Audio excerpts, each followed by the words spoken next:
Bayar zakat itu hanya wajib di zaman Rasulullah sallallahu alaihi wasallam saja. Ketika Rasulullah sallallahu alaihi wasallam meninggal dunia, kami tidak wajib membayar zakat. Maka Abu Bakar radhiyallahu an mengkafirkan mereka dan memerangi mereka. Mengkafirkan mereka dan bahkan memerangi mereka. Radhiyallahu anhu wa ardhah. Ikhwatal iman rahimani wa rahimakumullah. Kita mengetahui bahwa di antara apa yang Allah Subhanahu wa taala firmankan di dalam surat Al-Baqarah ayat 183, Syahrul Ramadhan alladzi unzila fihi al-Qur'an.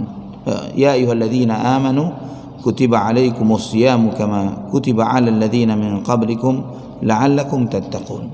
Wahai orang-orang beriman, diwajibkan bagi kalian berpuasa sebagaimana diwajibkan bagi orang-orang sebelum kalian agar kalian bertakwa. Allah Subhanahu wa taala memanggil ya ayyuhalladzina amanu, ini mencakup setiap muslim, setiap mukmin, setiap orang yang muslim dia terpanggil dengan panggilan ini, ya ayyuhalladzina amanu. Karena kata iman jika disebutkan sendirian di dalam Al-Qur'an, maka itu mengandung makna Islam. Iman dan Islam adalah satu. Jika disebutkan kedua-duanya secara bersamaan, maka memiliki makna yang berbeda. Tapi jika disebutkan salah satunya, mengandung makna yang lainnya. Kutiba alaikumus siyam, diwajibkan bagi kalian berpuasa. Sedangkan kita mengetahui ikhwatal iman bahwa yang mewajibkan puasa itu siapa? Allah Subhanahu wa taala. Tapi Allah di dalam ayat ini tidak menyebutkan kataballahu alaikumus siyam, Allah mewajibkan kepada kalian puasa. Tapi disebutkan kutiba alaikumus siyam, diwajibkan bagi kalian berpuasa. Kenapa dengan syighah lil majhul seperti ini?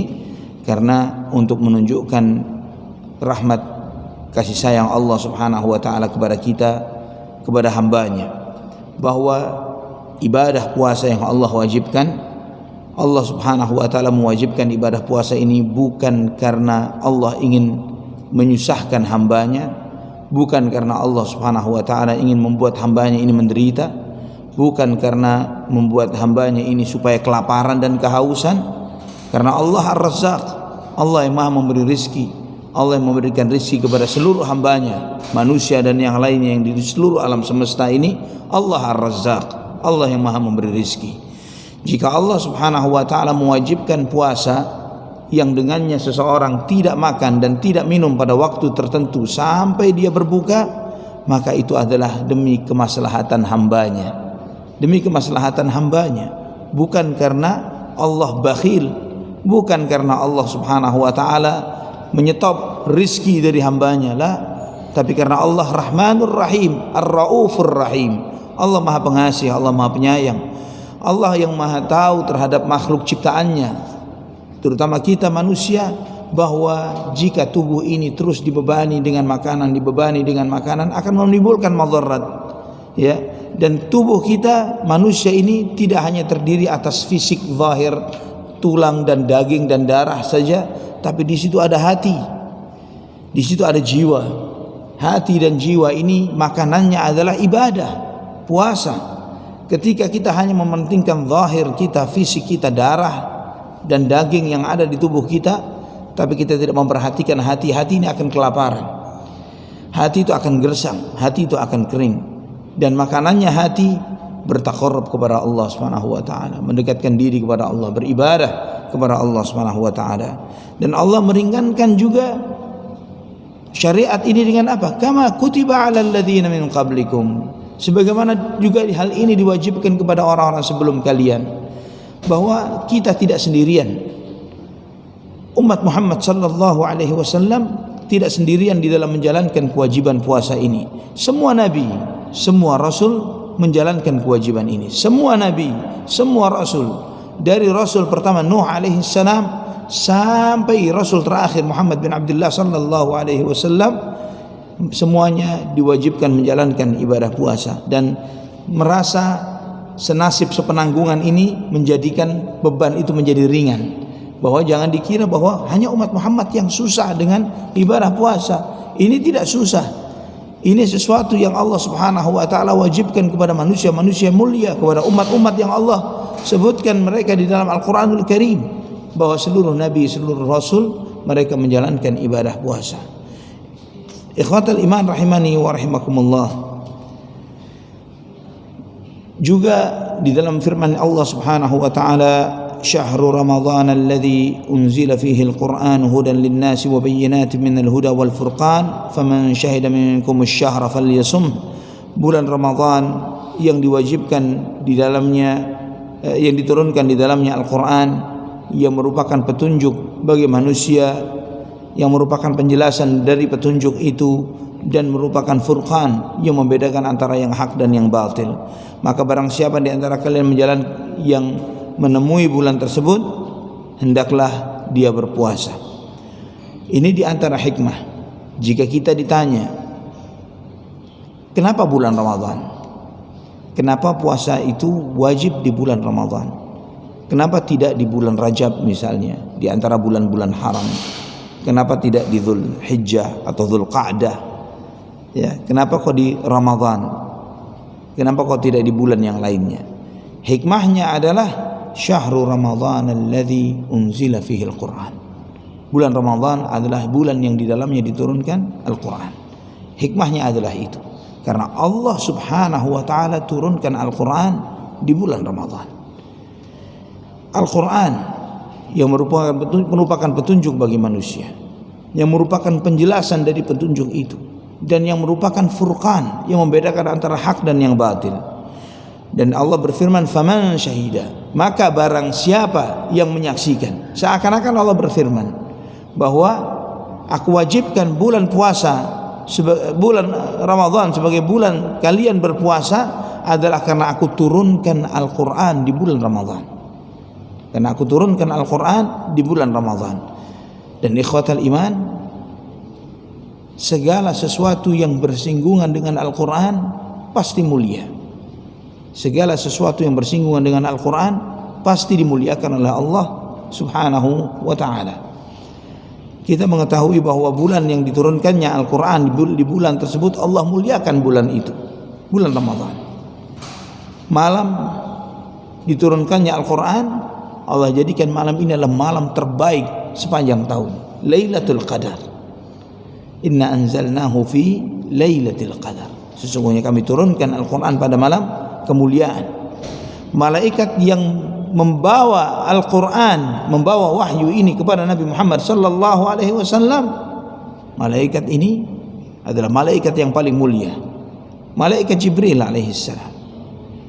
Rasul yang Allah Subhanahu wa taala turunkan Al-Quran kepadanya, rasul yang paling agung dan mulia, Muhammad ibn Abdullah sallallahu alaihi wasallam. Umat yang Allah berikan Al-Quran kepada mereka adalah khairu ummah, umat yang termulia. Maka ikhwatal iman rahimani wa rahimakumullah, jika kita menyadari bahwa Al-Quran adalah sumber kemuliaan, maka antum melihat sebagaimana hadis yang sahih Nabi SAW bersabda, innallaha yarfa'u bihadzal qur'ani aqwaman wa yadha'u bihi akharin. Sesungguhnya Allah Subhanahu wa taala memuliakan dengan Al-Qur'an ini banyak kaum, dan Allah menghinakan banyak yang lainnya juga karena Al-Qur'an. Pernah sekali waktu Umar bin Khattab radhiyallahu an ke Taif, dan kemudian beliau bertanya, "Man amirukum?" Siapa amir kalian? Pemimpin kalian di sini siapa? Ibnu Abza. Dijawab oleh orang-orang Taif, pemimpin kami adalah Ibnu Abza. Man Ibnu Abza? Siapa Ibnu Abza ini? Maula min mawalina, salah seorang budak yang kami merdekakan. Pemimpinnya adalah budak yang dimerdekakan. Orang-orang Arab ini, mereka sangat perhatian terhadap nasab dan keturunan. Ya, ketika seseorang itu berketurunan, memiliki nenek moyang yang tidak, istilahnya tidak bisa diandalkan, maka adalah keturunan yang rendah, walaupun keturunan-keturunannya. Kemudian andai kata nenek moyangnya budak, maka keturunannya pun juga ini keturunan budak. Sampai hari ini keyakinan seperti itu masih ada di kalangan sebagian orang-orang Arab. Nah, ikhwatal iman rahimani wa rahimakumullah. Tapi dengan datangnya Islam, dengan adanya Al-Quran dan sunnah Nabi sallallahu alaihi wasallam, yang seperti itu sudah tidak lagi dilihat. Kemuliaan seseorang adalah kemuliaan berdasarkan iman dan ilmunya. Iman dan ilmunya. Yarfa'illahu alladhina amanu minkum walladhina utul ilma darajat. Allah Subhanahu wa taala memuliakan orang-orang yang diberi ilmu di antara orang beriman dan diberi ilmu di antara kalian dengan beberapa derajat. Dengan iman dan ilmu. Bukan karena nasab dan silsilah. Walaupun sehebat apa nasabnya tapi tidak beriman, apalagi tidak beriman, maka sama sekali dia tidak mendapatkan kemuliaan di sisi Allah Subhanahu wa taala. Umar bertanya kepada orang-orang Taif, kalian mengangkat pemimpin kalian dari seorang mantan budak yang dimerdekakan, ini tidak biasa. Tidak biasa. Maka dijawab oleh mereka orang-orang Taif, innahu qari'un bil Qur'an wa 'alimun bil fara'id. Bahwa dia ini hafiz Quran dan dia ahli di dalam ilmu faraid, ilmu waris.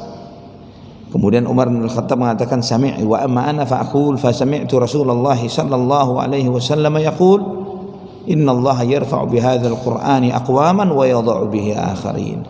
Adapun aku pernah mendengar Rasulullah sallallahu alaihi wasallam bersabda, sesungguhnya Allah Subhanahu wa taala memuliakan banyak kaum dengan Al-Qur'an dan menghinakan yang lainnya karena Al-Qur'an. Ikhwatal iman rahimani wa rahimakumullah. Juga hadis Nabi sallallahu alaihi wasallam dari riwayat Ibnu Umar radhiyallahu anhuma, ketika beliau meriwayatkan dari Nabi sallallahu alaihi wasallam, buniyal islamu ala khamsin, syahadati an la ilaha illallah wa anna muhammadar rasulullah wa iqamis salah wa ita'iz zakah wa hajjil baiti wa shaumi ramadan. Nabi SAW bersabda, Islam itu dibangun atas 5 perkara. Syahadat la ilaha illallah wa anna muhammadar rasulullah, menegakkan salat, membayar zakat, haji, dan puasa Ramadan. Ini yang merupakan rukun Islam. Jadi kita harus mengetahui ikhwatal iman bahwa penetapan rukun Islam, rukun iman itu bukan karya kreasi kiai, ulama, syekh, tapi dari Nabi kita Muhammad sallallahu alaihi wasallam. Dasar-dasar beragama ini bukan konsep rumusan seperti Pancasila misalnya yang dirumuskan oleh sebagian orang, atau seperti misalnya aturan-aturan dalam sebuah organisasi atau partai atau apapun itu. Tapi rukun Islam, rukun iman adalah ketetapan dari Allah Subhanahu wa taala dan Rasulullah sallallahu alaihi wasallam. Keutamaannya begitu banyak. Insyaallah antum sudah sangat tahu tentang beberapa keutamaan dari puasa Ramadan. Di antaranya bahwa puasa Ramadan ini penghapus dari segala dosa-dosa. Man shama ramadhana imanan wa ihtisaban ghufira lahu ma taqaddama min dhanbihi. Dalam hadis yang sahih dalam Sahih Bukhari dan Muslim, barang siapa yang puasa Ramadan karena iman dan mengharapkan pahala dari Allah Subhanahu wa taala, diampuni dosa-dosanya yang telah lalu. Ada 2 syarat, imanan wa ihtisaban. Iman dan mengharapkan pahala dari Allah Subhanahu wa taala. Pertanyaannya, apakah ada orang yang berpuasa Ramadan tapi tidak karena iman, tidak mengharapkan pahala dari Allah Subhanahu wa taala? Jawabannya banyak.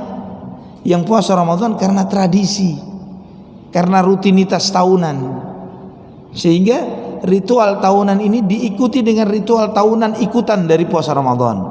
Ngabuburitnya jadi ritual tahunan, ya, belanja secara ekstrim berlebihan menjelang datangnya Ramadan, ya, membeli sirup, ya, apalagi kalau ketika kita di hari-hari biasa minuman cuma air putih saja, tapi kalau di bulan Ramadan harus warna-warni minumannya, merah, hijau, kuning, dan ini menjadi sebuah tradisi, bukan lagi menjadi sebuah iman.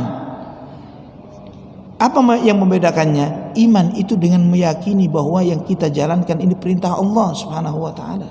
Kita menjalankan perintah Allah, kita menjalankan perintah Rasulullah sallallahu alaihi wasallam, itu iman.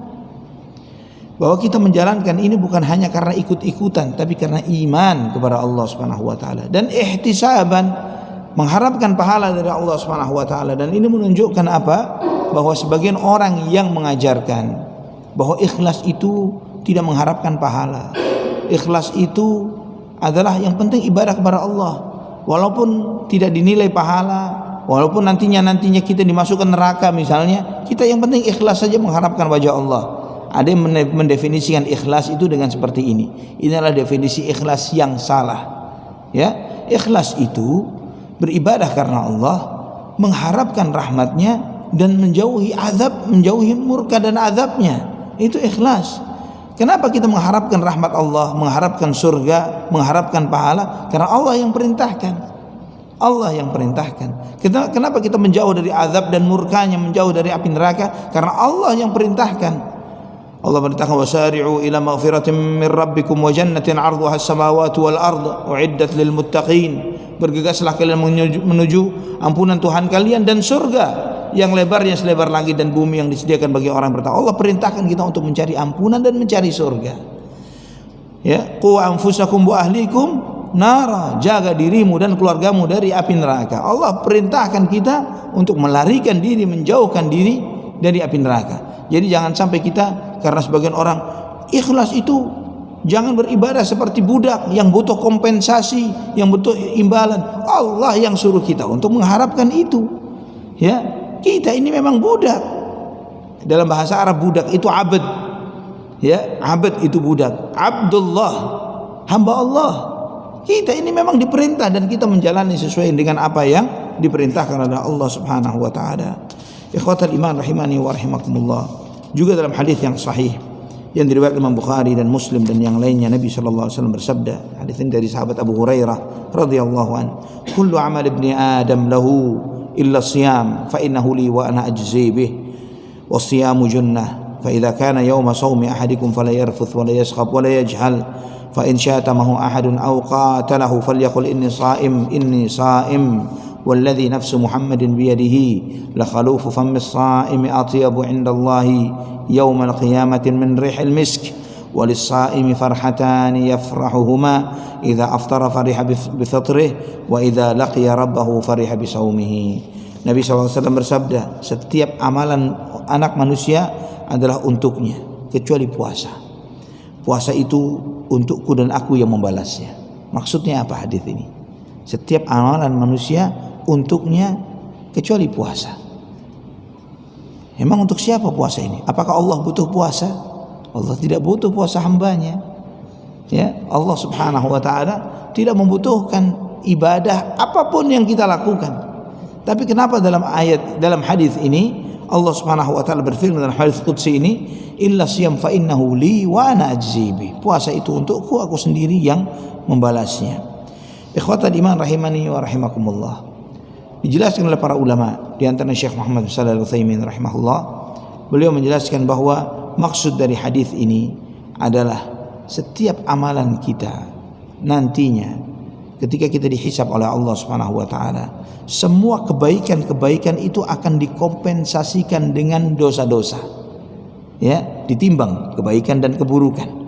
Semua ditimbang oleh Allah. Jika kebaikannya lebih berat, ahlul jannah, surga. Jika keburukannya lebih berat, masuk neraka. Ya, terlebih dahulu sampai diringankan beban itu, baru kemudian masuk surga. Ini bagi orang-orang beriman. Nah, semua amalan itu dikompensasikan dengan dosa, sholat dan yang lainnya, kecuali puasa. Oleh karena itu, dalam riwayat yang lain, illa siyam fa innahu li wa ana ajzi bih yada'u ta'amahu wa syahwatahu min ajli wa ana ajzi bih.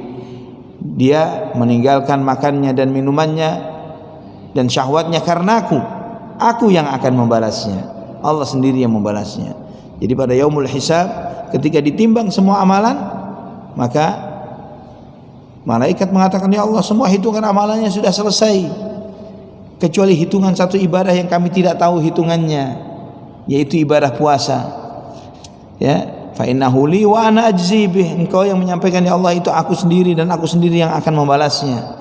Oleh karena itu dalam hadis ini, di akhir hadisnya disebutkan, lis-saimi farhatani yafrahuhuma. Orang yang berpuasa akan mendapatkan dua kebahagiaan yang dengannya dia bahagia.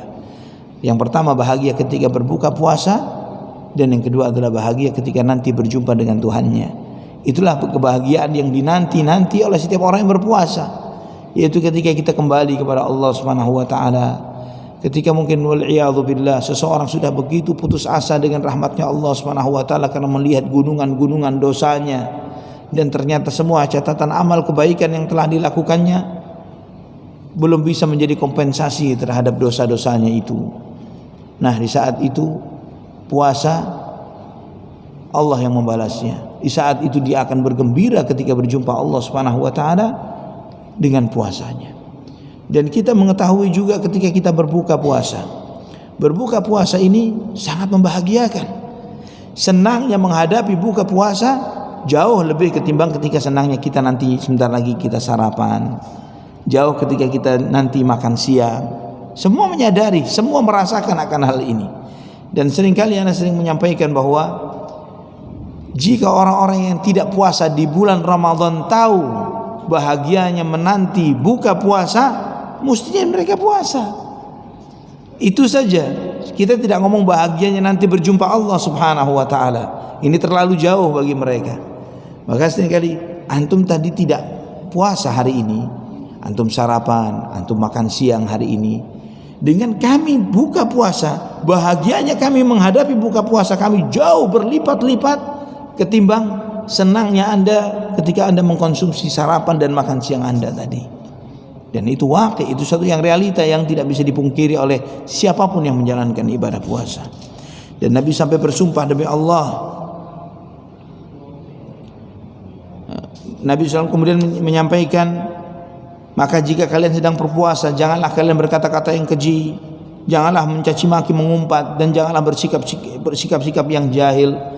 Dan bahkan ketika dia dicela dan diajak berkelahi oleh seseorang, katakan saya puasa, saya puasa.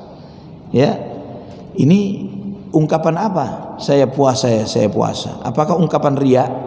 Kan katanya nggak boleh ria. Tapi kenapa di sini mengatakan katakanlah saya puasa, saya puasa.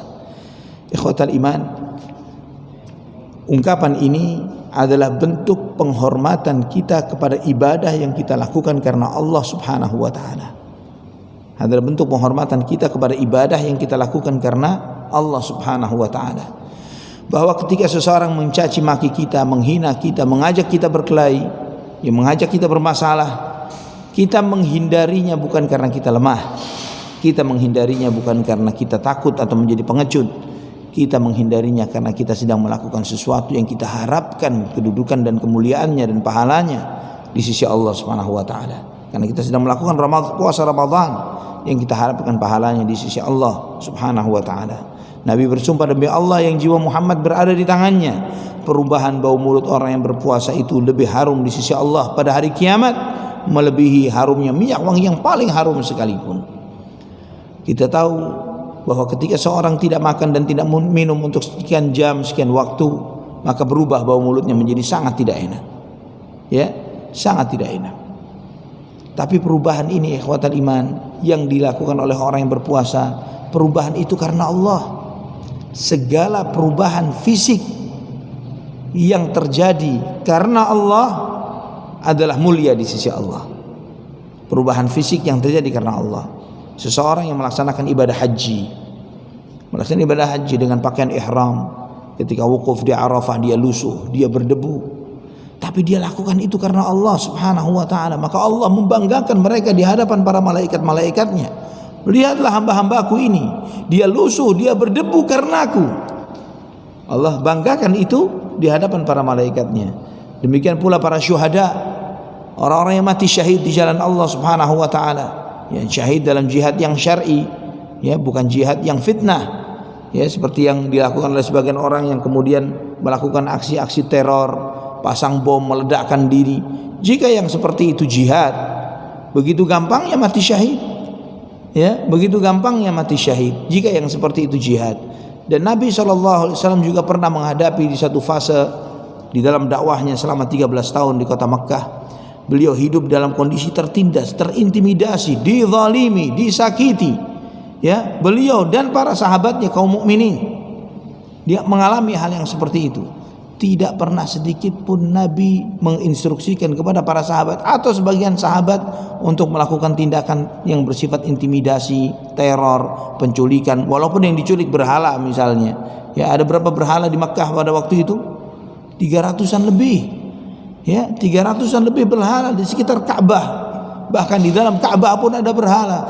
Tapi tidak ada Nabi culik satu malam. Tiap malam ini kita colong satu berhalanya. Ya, buat tindakan yang bersifat intimidasi atau padahal mereka tahu, orang-orang musyrikin tahu bahwa Nabi sallallahu alaihi wasallam sangat anti terhadap penyembahan terhadap berhala, dan itu menjadi misi dakwah beliau. Tapi walaupun demikian Nabi SAW tidak mengajarkan untuk bertindak bersifat anarkis, teror dan yang semisalnya. Ikhwatul iman, orang yang berjihad dengan jihad yang sunnah, jihad yang syar'i, mungkin terpotong tangannya, mungkin terluka, terpenggal kepalanya, namun dia lakukan itu semuanya karena Allah Subhanahu wa taala. Maka oleh karena itu nanti pada yaumul qiyamah dia akan menghadap kepada Allah dengan luka yang menganga, dengan mengalirkan darah, launuhu launud dam wa rihuhu rihul misk, dengan warna darah yang mengucur tapi bau wangi yang sangat harum. Dan kita juga insyaallah antum juga sudah mengetahui bahwa Allah Subhanahu wa taala menyediakan satu pintu khusus bagi orang yang berpuasa, yaitu babur rayyan. Inna fil jannati baban yuqalu lahu ar-rayyan yadkhulu minhu as-sa'imuna yawmal qiyamah la yadkhulu minhu ahadun ghairuhum yuqalu ayna as-sa'imun fayaqumuna la yadkhulu minhum ahadun ghairuhum fa idza dakhalu ughliqa falam yadkhul minhum ahad. Sesungguhnya di surga ada satu pintu yang disebut dengan Ar-Rayyan, yang masuk melalui pintu itu adalah orang-orang yang berpuasa nanti pada hari kiamat. Tidak masuk melalui pintu itu kecuali mereka. Nanti dipanggil, mana orang-orang yang berpuasa? Maka orang-orang yang berpuasa pun berdiri dan mereka pun masuk ke dalam pintu itu dan tidak akan masuk kecuali mereka. Dan ketika mereka masuk, pintu itu ditutup dan tidak ada seorang pun yang lain selain mereka yang masuk. Apa arti Ar-Rayyan? Ar-Rayyan itu dari kata ray yang artinya puas, lega. Orang minum sampai lega, itu artinya ray dalam bahasa Arab. Disebut seperti ini karena mereka orang-orang yang berpuasa ini ketika masuk melalui pintu itu, pertama kali mereka disajikan minuman, hidangan dari hidangan sambutan, minuman sambutan bagi ahlul jannah yang masuk melalui pintu Rayyan. Ya, wa man dakhala syarib wa man syariba lam yadhma abada. Barang siapa yang masuk melalui pintu itu dia pasti akan disambut dengan hidangan, minuman sambutan, welcome drink. Ya, disambut dengan welcome drink. Dan barang siapa yang minum, dia tidak akan haus untuk selama-lamanya. Ini di antara penghormatan yang Allah Subhanahu wa taala berikan kepada mereka yang berpuasa. Ikhwatal iman rahimani wa rahimakumullah. Kita akan menyebutkan sedikit tentang hukum-hukum puasa. Ikhwatal iman, puasa ini wajib ketika hilal atau bulan dan petunjuk yang menunjukkan masuknya bulan Ramadan terlihat. Dalam hadis yang sahih diriwayatkan Imam Bukhari dan Muslim dari sahabat Abu Hurairah radhiyallahu anhu, Nabi sallallahu alaihi wasallam bersabda, "Sumu li ru'yatihi wa aftiru li ru'yatihi, fa in ghumma 'alaikum asy-syahr fa'uddu 30." Puasalah kalian karena melihat awal bulan Ramadan, dan berbukalah kalian ketika kalian melihat awal bulan Syawal, dan jika tertutup oleh awan maka sempurnakanlah bulan itu menjadi 30. Ini ajaran Nabi kita Muhammad SAW, dan alhamdulillah pemerintah kita pun menggunakan konsep yang sama, sehingga tentang hal ini kita mengikuti apa yang diumumkan oleh pemerintah kita. Ya, karena pemerintah juga berdasarkan ru'yah, alhamdulillah. Ya, jadi walaupun beberapa organisasi Islam misalnya sudah mengumumkan sejak jauh-jauh hari tanggal 1 Ramadan tanggal sekian, tapi pemerintah kita tidak melakukan hal yang seperti itu. Mereka pasti mengumpulkan dewan itsbat, ya, dewan itsbat ru'yah, dan memerintahkan dan kemudian memusyawarahkan, merapatkan hal ini, menunjukkan, menanyakan, bertanya mana yang melihat, mana buktinya, apakah betul-betul itu telah terbukti sudah melihat, dan setelah itu baru diputuskan tentang awal bulan dan akhir bulan dari bulan Ramadan. Dan alhamdulillah dengan itu maka kita tinggal menunggu apa yang diputuskan oleh pemerintah kita, karena itu adalah sesuatu yang lebih meringankan, ya, dan lebih mendatangkan persatuan kepada kaum muslimin. Karena ketika kita mengikuti apa yang diputuskan oleh pemerintah, maka umat Islam akan bersatu, ya. Dan tidak mengapa andai kata misalnya berbeda antara Indonesia dengan Saudi Arabia misalnya, dengan Malaysia, itu tidak mengapa. Tapi ketika kita tinggal di satu masyarakat di Indonesia, jangan sampai kita mengikuti, saya mengikuti Saudi, saya mengikuti Malaysia, saya mengikuti Australia. karena begini tidak, kita mengikuti di mana kita berpuasa. Ya, kita mengikuti di mana kita berpuasa. Nabi SAW menyebutkan as-sawmu yauma tasumun wal fitru yauma tuftirun wal adha yauma tudahhun. Barang siapa orang yang berpuasa adalah ketika mereka kalian sama-sama berpuasa. Idul Fitr ketika kalian sama-sama merayakan Idul Fitr. Idul Adha adalah ketika kalian sama-sama merayakan Idul Adha. Tidak mungkin kita Idul Fitri hari raya sendirian, satu negara ini saya sendirian. Kenapa? Karena saya mengikuti hisab ru'yahnya Kuwait misalnya atau Mesir misalnya. Tidak bisa seperti itu, tapi dia merayakan Id bersama-sama, bukan dengan sendiri-sendiri. Kepada siapa puasa ini diwajibkan? Diwajibkan kepada setiap muslim berakal, baligh, sehat dan muqim. Ada 5 syarat seseorang itu wajib menjalankan ibadah puasa. Pertama, dia muslim. Kemudian dia berakal, artinya waras, dia tidak dalam kondisi gila atau sakit jiwa. Dia baligh karena sudah dewasa. Yang keempat, dia sehat walafiat, dan yang kelima, dia dalam muqim, tidak dalam keadaan safar. Ada tambahan bagi wanita adalah jika dia dalam kondisi tidak sedang dalam haid dan nifas. Ya, wanita ada tambahan jika dia tidak dalam keadaan haid dan nifas. Tidak wajibnya bagi yang tidak berakal dan belum baligh, ini berdasarkan hadis Nabi SAW yang sahih riwayat Imam At-Tirmidzi dan yang lainnya, rufi'al qalamu an thalathatin, bahwa tidak dicatat amalan itu dari 3 golongan manusia. Anil majnuni hatta yafiq, orang gila sampai dia waras. Wa anin naimi hatta yastayqidh, orang tidur sampai dia bangun. Wa anis sabiyyi hatta yahtalim, anak kecil sampai dia mimpi basah, ya sampai dia baligh. Ini 3 golongan yang tidak dicatat dosanya oleh Allah Subhanahu wa taala, tidak dicatat amalan perbuatannya. Orang gila sampai dia waras, orang yang sedang tidur sampai dia terbangun, dan yang ketiga adalah anak kecil sampai dia baligh. Nah, ini menunjukkan kepada kita bahwa aqil atau waras ini adalah sesuatu yang menjadi syarat ditegakkannya syariat. Insyaallah antum mengetahuinya bahwa orang gila apakah wajib puasa? Wajib sholat? Tidak wajib. Kenapa hal ini perlu ditekankan dan ditekankan? Karena ada sebagian umat Islam di zaman ini, di zaman seperti ini, meyakini ada di antara waliullah tapi gila. Iya, tampilannya gila, nggak waras, tapi dianggap wali. Kita katakan, ya akhi, dia tiap hari zina, minum khamar nggak bakal dosa. Iya, karena apa? Tidak dicatat perbuatannya. Dia tidak sholat, dia tidak puasa, majnun, orang gila. Kenapa tiba-tiba jadi wali? Iya, ini lebih ajaib lagi yang mewalikan orang gila. Ya, orang gila dianggap wali. Subhanallah, para wali ini adalah orang-orang paling waras, bukan orang gila. Siapa di antara para sahabat Sadatul Auliya, memimpin para wali, Abu Bakar, Umar, Uthman, Ali, ya, dan para imam-imam dari kalangan Ahlus Sunnah wal Jamaah dari zaman ke zaman, waktu ke waktu. Siapa di antara mereka dengan tampilan sosok orang majnun, dengan tampilan seperti orang gak waras? Siapa? Tidak ada. Cucu-cucu Nabi misalnya Hasan dan Husain, atau keturunan lagi Ali bin Husain, atau yang lainnya Ja'far As-Sadiq. Siapa? Tapi kenapa tiba-tiba kemudian di zaman ini ada sebagian umat Islam, wah ini jangan diganggu nih, ini wali nih. Ya. Dan nanti kalau dia ngomong begini, ngomong begitu, berbuat ini dan itu wali. La ilaha illallah. Wali adalah manusia yang paling waras, ya, paling bijak, mengerti Quran dan Sunnah, mengerti hukum-hukum syariat Allah Subhanahu wa taala, bukan orang gila.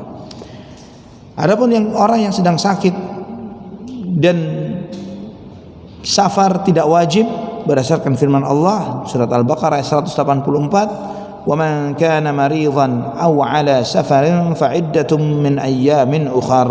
Barang siapa yang sakit atau safar bepergian, maka dia menggantinya pada hari yang lain. Namun jika ada orang sakit atau musafir, dia mengatakan saya bisa kok puasa. Ya, saya bisa kok puasa. Nah, apakah boleh atau tidak? Musafir tapi tetap dia memaksakan diri berpuasa. Apakah boleh? Boleh. Ya, boleh. Orang sakit pun demikian, boleh ketika dia memaksakan diri untuk berpuasa dalam kondisi puasa yang tidak memadaratkan dirinya. Jadi puasa itu tidak semakin membahayakan kondisi kesehatannya.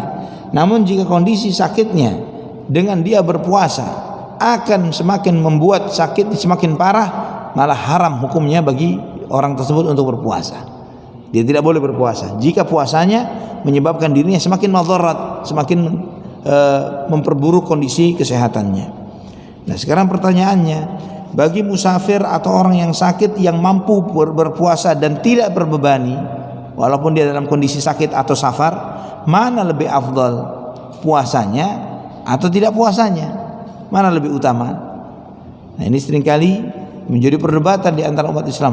Ya, afdal menjalankan rukhsah, jadi enggak puasa. Ada yang mengatakan afdal puasa.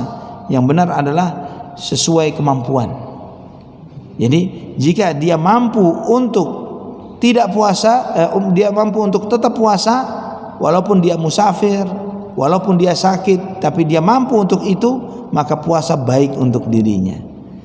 Dan sebaliknya, jika dia merasa tidak mampu untuk menjalankan ibadah puasa karena sakitnya atau karena safar dan bepergiannya, maka tidak puasa adalah lebih baik baginya. Ini berdasarkan beberapa riwayat. Ya, Abu Sa'id Al-Khudri radhiyallahu anhu meriwayatkan, kami pernah berperang bersama Rasulullah sallallahu alaihi wasallam di bulan Ramadan. Di antara kami para sahabat ada yang berpuasa, di antara kami ada yang tidak berpuasa. Kata beliau, kata Abu Sa'id Al-Khudri, fala yajidu as-sa'imu 'alal muftir wal muftiru 'ala as-sa'im. Yang berpuasa tidak menyalahkan yang tidak puasa, yang tidak puasa tidak menyalahkan yang berpuasa. Yarawna anna man wajada quwwatan fasama fa inna dzalika hasanun wa yarawna anna man wajada dha'fan fa afthara fa inna dzalika hasan. Mereka beranggapan barang siapa yang memiliki kekuatan dan berpuasa maka itu adalah baik untuknya, dan barang siapa yang tidak mampu untuk berpuasa dan dia tidak berpuasa maka itu adalah baik untuknya. Adapun wanita haid dan nifas, jelas mereka tidak wajib untuk berpuasa, bahkan haram bagi mereka untuk berpuasa. Jika memaksakan diri maka mereka tidak akan mendapatkan pahala dari puasanya.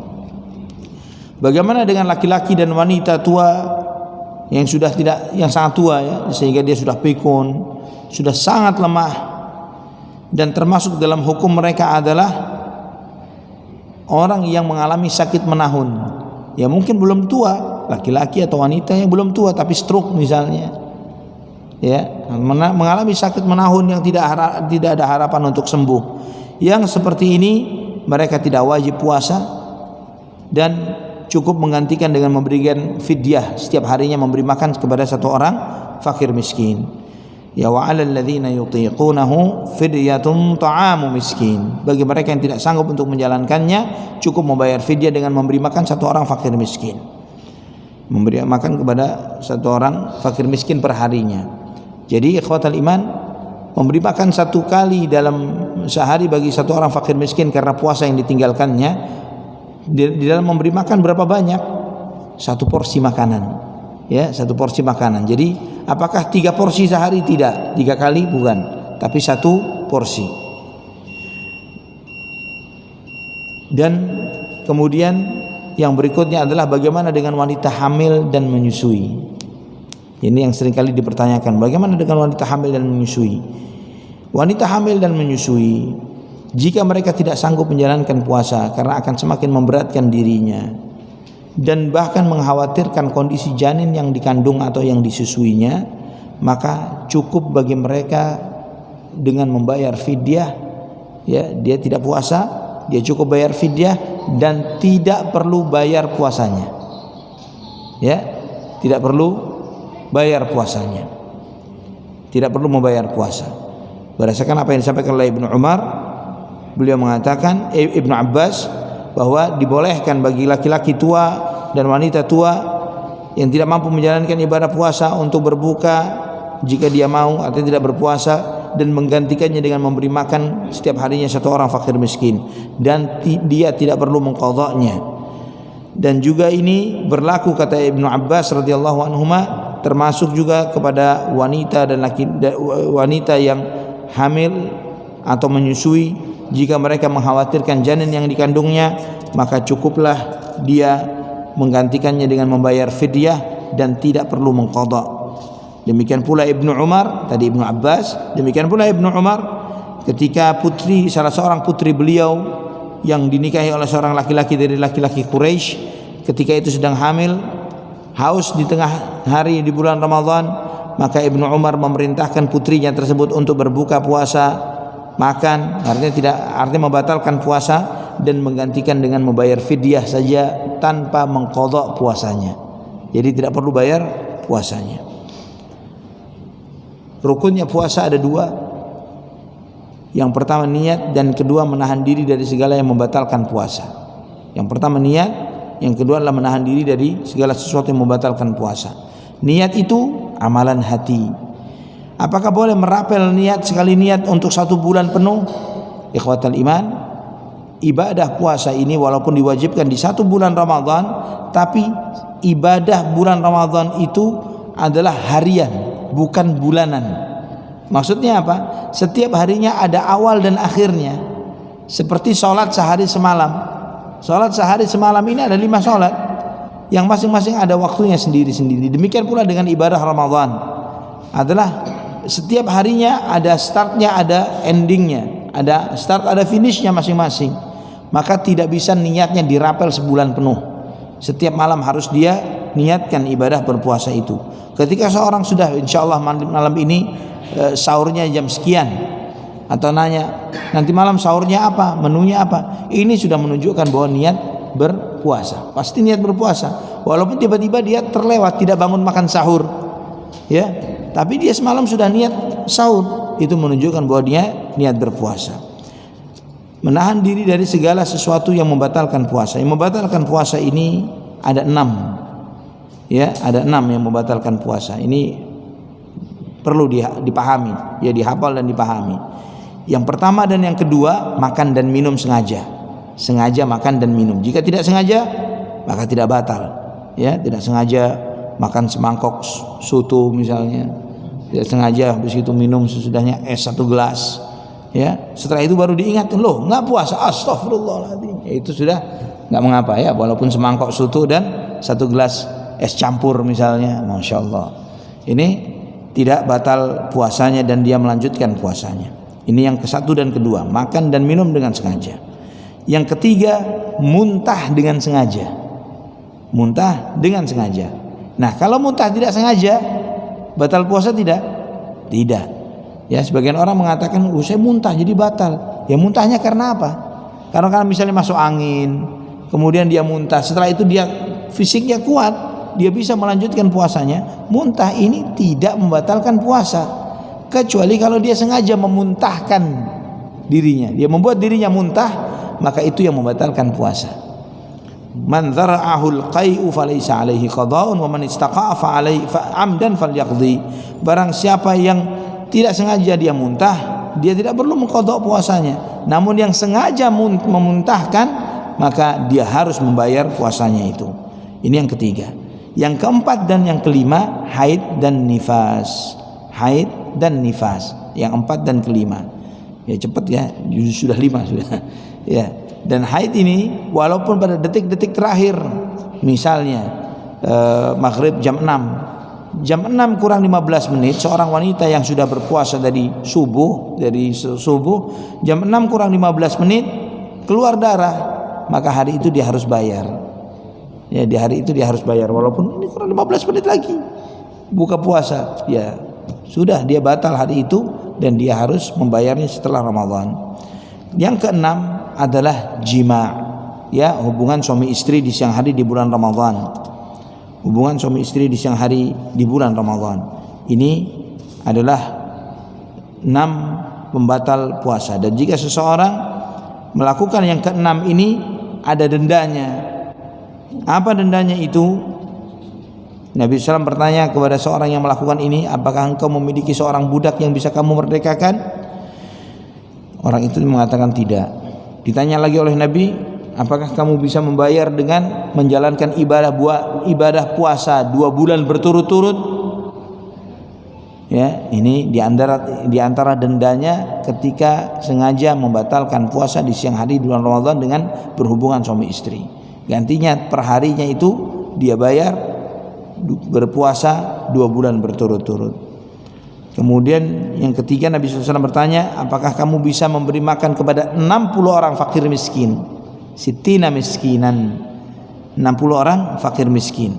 Ini di antara denda yang ketiga, ya, salah satu dari dari 3 hal ini. Diurutkan dari yang pertama, memerdekakan budak, atau puasa 2 bulan berturut-turut, atau memberi makan kepada 60 orang fakir miskin.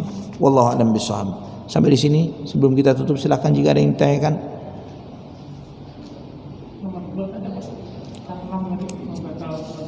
Nomor 1 dan 2 makan dan minum.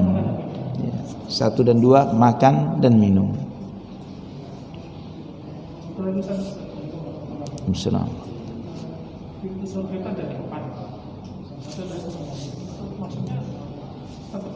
Kalau masuk dari situ tetap ke surga paling atas. Jadi artinya itu hanya pintu aja. Iya. Dan apakah dia tetap di situ atau ada sesuatu yang dituju? Nah, setelah seseorang memasuki pintu surga, dia akan pulang ke rumahnya. Dan Nabi SAW bersabda, kalian akan lebih hafal rumah kalian di surga ketimbang rumah kalian di dunia. Ya, nggak bakal salah kapling, salah rumah, salah alamat nggak ada. Ya, ini alamat tanah yang di mana nih, di blok mana nih? Ya, tidak ada seperti itu. Di surga, kata Nabi SAW, kalian lebih hafal rumah kalian di surga ketimbang rumah kalian di dunia ini. Jadi kita jalan langsung menuju ke rumah itu, sudah hafal. Walillahilhamd. Ya Rabbana ya Karim. Ada lagi yang bertanya? Ini afwan jika Anda menjelaskannya dengan lebih singkat, ya, tapi insya Allah ini secara globalnya seperti itu. Jika ada kesempatan mungkin kita akan membahas tambahannya, ya, seperti tentang adab-adab puasa, hal-hal yang boleh, ya, hal-hal yang boleh itu, ya, seringkali misalnya sekarang ini kita di masa pandemi, pemerintah sedang memberlakukan vaksin, ya, apakah vaksin mempengaruhi ibadah puasa? Tidak, ya. Karena vaksin ini yang disuntikkan bukanlah vitamin makanan, ya, bukan vitamin makanan. Yang tidak boleh adalah suntikan vitamin, suntikan pengganti suplemen makanan, itu yang membatalkan puasa. Namun ketika suntikan itu adalah obat, ya, atau sejenis vaksinasi juga termasuk hal ini, maka tidak membatalkan puasa seseorang. Jadi dalam kondisi puasa ada jadwal vaksinasi, oh saya lagi puasa gimana? Ya, dan MUI alhamdulillah sudah memfatwakan hal ini bahwa itu tidak membatalkan puasa seseorang. Wallahu a'lam bishawab. Ya. Assalamualaikum warahmatullahi wabarakatuh.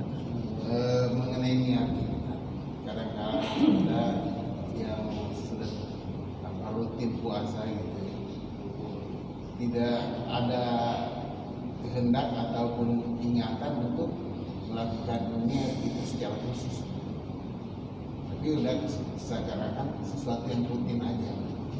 Itu gimana ya? Tidak sah puasanya. Ya, man lam yujmi'is siyama minal lail fala siyamalah. Barang siapa yang tidak berkomitmen untuk berniat puasa dari waktu malamnya, maka tidak sah puasanya, kata Nabi SAW. Jadi tidak bisa puasa itu hanya karena mengikuti rutinitas, tapi harus ada komitmen yang ingin dia komitmenkan di malam hari. Jadi niat itu adalah kesengajaan ingin melakukan sesuatu, itu niat. Seperti antum datang ke masjid ini sebelum sholat subuh tadi, antum niat datang kemari, ya, bukan ingin ke lapangan depan misalnya atau ke parkiran, tapi kemari.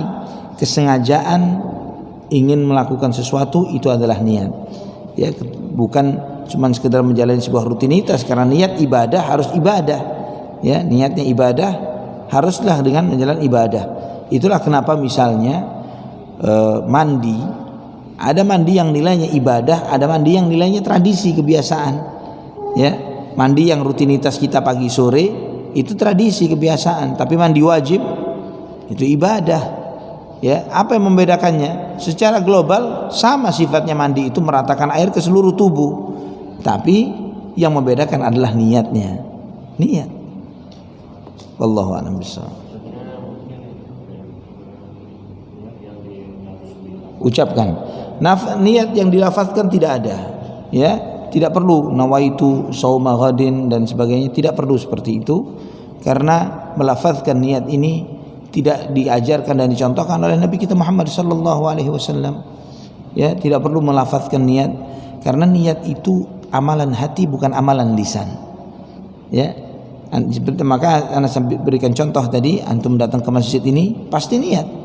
Ya.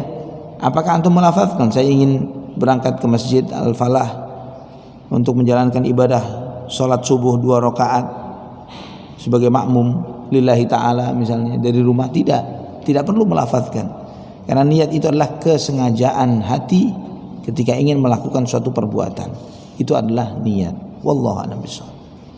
Jadi tidak perlu melafazkan. Ketika antum di malam hari sudah, ya itu tadi maka saya beri contoh, misalnya antum niat ntar malam sahurnya apa, tanya ke istri misalnya, atau kita menyiapkan jam kita untuk bangun jam berapa untuk sahur kita, ya, alarm. Ini sudah menunjukkan bahwa kita niat puasa besok. Wallahu a'lam bishawab.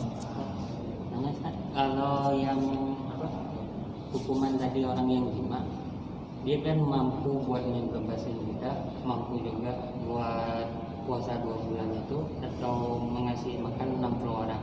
Tapi dia pilih yang terakhir karena itu yang lebih mudah, itu boleh? Tidak boleh. Iya. Tidak boleh dia milih yang lebih mudah ketika sebelumnya dia mampu.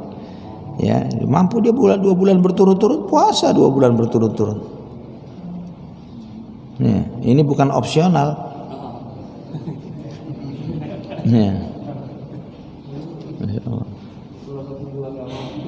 Lebih? Iya. 1 bulan gak mampu, maka dia baru turun yang ketiga.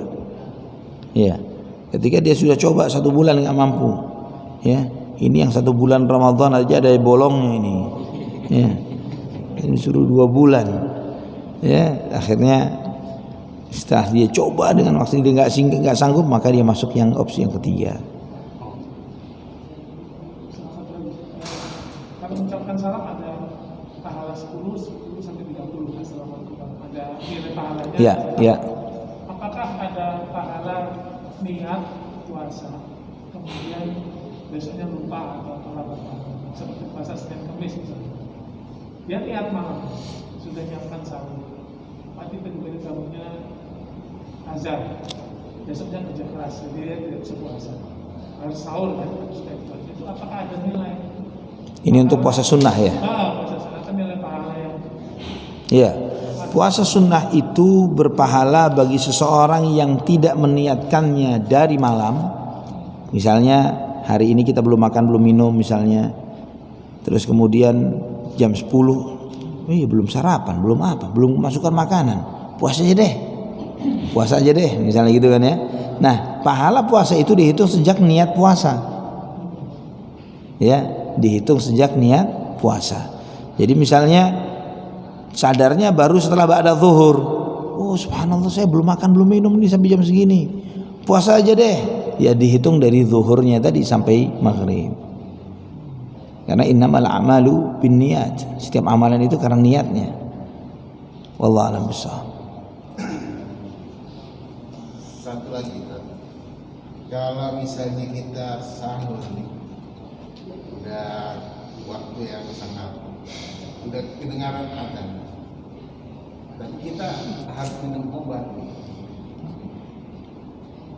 belum minum obat, ini apa membatalkan puasa itu kalau kita lakukan? Ya. Sudah makan sahur. Makun sahurnya sudah selesai dimakan. Jadi masih ini sahur makan, ini obatnya. Yang artinya harusnya makan obat ini setelah makan sahur. Ya, bukan mulai. Tapi ini kelanjutannya. Kalau merupakan sambungan dari sahurnya, boleh lakukan. Ya, jadi minum obatnya stop.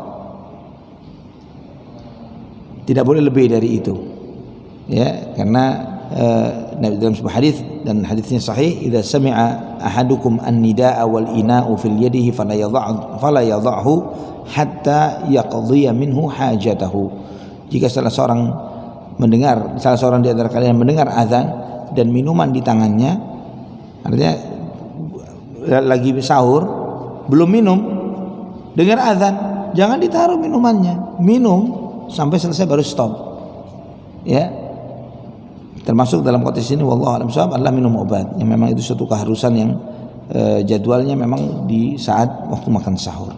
Jadi makan obatnya, minum obatnya, stop. Ya, ini jangan sampai kemudian dengar hadis ini kemudian wah kalau gitu disiapin semuanya di atas piring gitu. Ya kan, nasiknya, kemudian es buahnya dan sebagainya. Jadi azannya udah kemana ini belum habis-habis. Tidak seperti itu. Ya hanya sebatas apa yang belum selesai pada saat itu. Ya, apa yang belum selesai. Jadi misalnya minum obat atau minum airnya belum selesai, minum, stop. Gitu. Wallahu a'lam bishawab. Mungkin di sini ikhwatan iman kajian kita. Semoga jika ada kesempatan lagi mungkin sebelum bulan Ramadan kita akan lebih mendalami tentang beberapa hukum-hukum adab-adab di bulan Ramadan.